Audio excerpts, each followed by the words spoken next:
Logan is either the 10th film in Fox's X-Men series, or the third in the Wolverine solo series within a series, or both, or neither, but one thing is clear: this is the last time that we'll see Hugh Jackman as Wolverine and Patrick Stewart as Charles Xavier.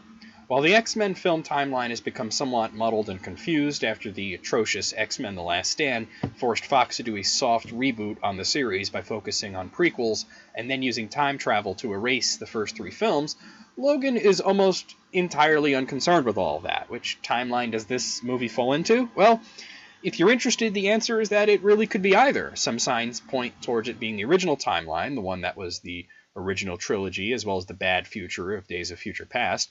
Xavier and Logan mention the events at the Statue of Liberty, which happened in that timeline, and of course, in that timeline, Xavier has almost always been played by Stewart, and Stewart didn't really play him in the other timeline except for two small scenes, one at the end of the Wolverine and the other at the end of Days of Future Past. However, the callbacks to Wolverine's origins are more in line with what we saw in X-Men Apocalypse, including mentioning of a character that only appeared in that movie.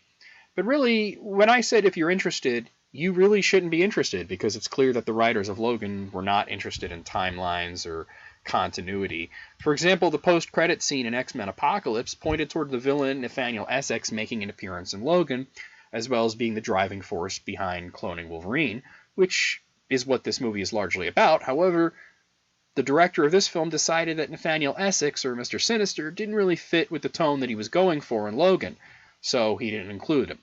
What I'm trying to say here is that Logan is very story-driven. It can stand on its own.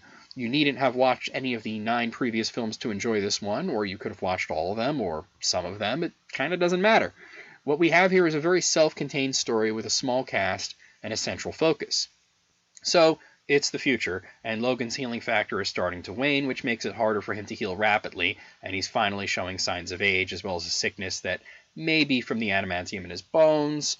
Though the movie only hints at what exactly is making him ill, it may very well just be his body breaking down after 150 years of punishing it in various ways. Also breaking down is Charles Xavier, who is growing increasingly senile in his old age and may have Alzheimer's or ALS, which is a huge problem for a psychic. He has seizures which send out psychic waves that can be so destructive he's considered a weapon of mass destruction. Xavier is hiding out in Mexico, being cared for by Logan and Caliban, who also keep him locked away in a crude containment and attempt to keep him medicated to prevent any further seizures, though the medication seems to make his dementia worse. So Wolverine, Xavier, and Caliban, they make up the majority of the mutant characters because the government finally found out a way to wipe out all the mutants by simply using genetic trickery and lacing the food supply to prevent mutants from being born, and most of the X-Men were wiped out in the past by an event that the movie teases you with, but it doesn't outright say. You'll easily be able to figure it out, though. Of course, the government then attempts to make their own mutants by cloning them. The new mutants include Laura, the other main character, a young girl cloned from Wolverine. Laura comes into Xavier and Logan's care, and they attempt to get her to a safe haven that may or may not even exist, while being chased down by the Reavers, government agents intent on eliminating the clones as they consider them flawed and uncontrollable, as well as taking out the dangerous Xavier at the same time. The majority of the film is spent between the characters either expositing at each other or killing Reavers in spectacularly violent showers of blood and dismembered body parts. And when I say this film is violent, I mean it makes Deadpool look like the 1960s Batman. Logan earns every bit of its R rating, with Logan and Laura slashing and chopping their way through every action set piece, as well as gratuitous cursing from the cranky old Logan and Xavier, who sometimes bicker like an old married couple. So it's violent to a point of almost being self-parody. It's overloaded with exposition, and the first 2 acts are mostly 2 cranky old men cursing at each other. And it's goddamn amazing. Logan is a hard-hitting, tense film that absolutely nails everything. Every actor is great in their roles, the action never grows wearisome or schlocky, and the film has an excellent look, soundtrack, and tone. Now, some critics are calling Logan the best X-Men movie yet, but I disagree, because this isn't an X-Men movie at all, nor is it a Wolverine movie.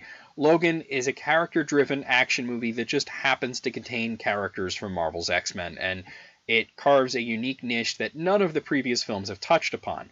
It doesn't go for the stylized feel of the original trilogy. It's not a period piece like Days of Future Past or First Class. It doesn't try to be comic accurate like Deadpool or Apocalypse.